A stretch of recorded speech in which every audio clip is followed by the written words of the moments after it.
Šiandienos pasaulyje vis labiau vertinamas atsakingas požiūris į žemės ūkio plėtrą ir kaimo stiprinimą. Ekonominio našumo siekis turi derėti su aplinkosauga ir socialiniu tvarumu. Tai esminiai veiksniai padedantys užtikrinti ilgalaikio žmonių, bendruomenių ir gamtos darną. Aplinkos pokyčiai, pavyzdžiui, klimato kaita, dirvožemio degradacija ir auganti maisto paklausa išryškino būtinybę pereiti prie atsakingesnio aplinką tausojančio ūkininkavimo ir kaimo plėtros modelio. Tvarūs inovacijomis paremti sprendimai tampa būtini norint išsaugoti biologinę įvairovę, racionaliai naudoti išteklius bei užtikrinti ūkininkų ir kaimo gyventojų gerovę. Šiems tikslams pasiekti Lietuva įgyvendina 2023–2027 metų strateginį žemės ūkio ir kaimo plėtros planą, kuris suteikia pagrindą šalies ūkiams ir kaimo bendruomenėms tobulėti, modernizuotis ir stiprinti savo pozicijas. Kokias galimybės suteikia Lietuvos žemės ūkio ir kaimo plėtros 2023–2027 metų strateginėme plane numatytos intervencinės priemonės?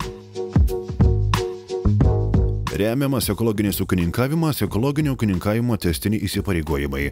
Teikiama parama ekologiškai ūkininkauti ir vartotojus aprūpinti sveiku maistu.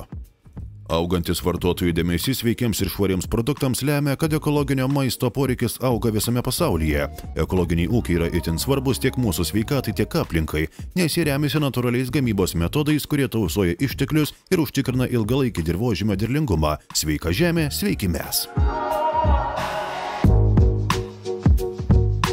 Remiami ūkiai norintys investuoti į žemės ūkio valdas. Ši intervencinė priemonė skirta ūkių plėtrai ir modernizavimui, įskaitant investicijas į naują techniką, infrastruktūros plėtrą, tvarią gamybą ir aplinkosauginės inovacijas. Tai apima paramą ūkio gamybos efektyvumui didinti, sąnaudoms mažinti ir produktų kokybei gerinti, siekiant ūkių konkurencingumo rinkoje ir prisitaikymo prie aplinkosaugos standartų. Be galimybės investuoti į žemės ūkio valdas, Lietuvos žemės ūkis susidurtų su nemažai kliūčių, stabdančių jo modernizaciją ir našumo augimą. Parama tapo būtina norint užtikrinti konkurencingą, inovatyvų ir aplinkai draugišką sektorių.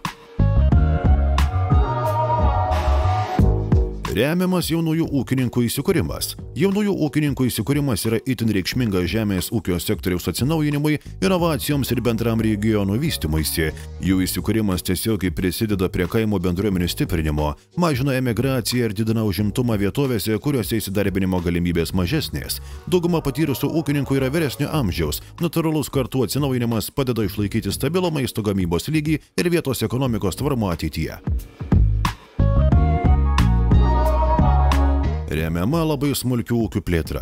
Šia intervencinė priemonė siekiama stiprinti smulkių ūkių galimybės išlikti rinkoje ir didinti konkurencingumą. Tokia parama skirta padėti smulkiesiems ūkiams modernizuotis, didinti produktyvumą ir tvarumą, taip pat skatinti naujų technologijų diegimą ir gamybos efektyvumą. Investicijos leidžia smulkiems ūkiams užtikrinti stabilias pajamas, plėtoti kokybiškesnę ir įvairesnę produkciją bei prisidėti prie vietinių bendruomenių ir kaimo gyvybingumo.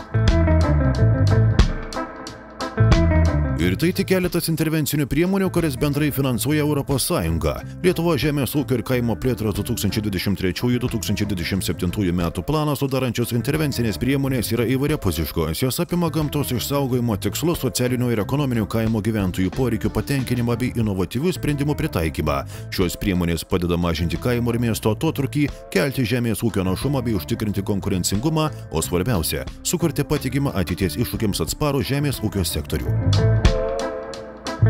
Daugiau informacijos www.nma.lt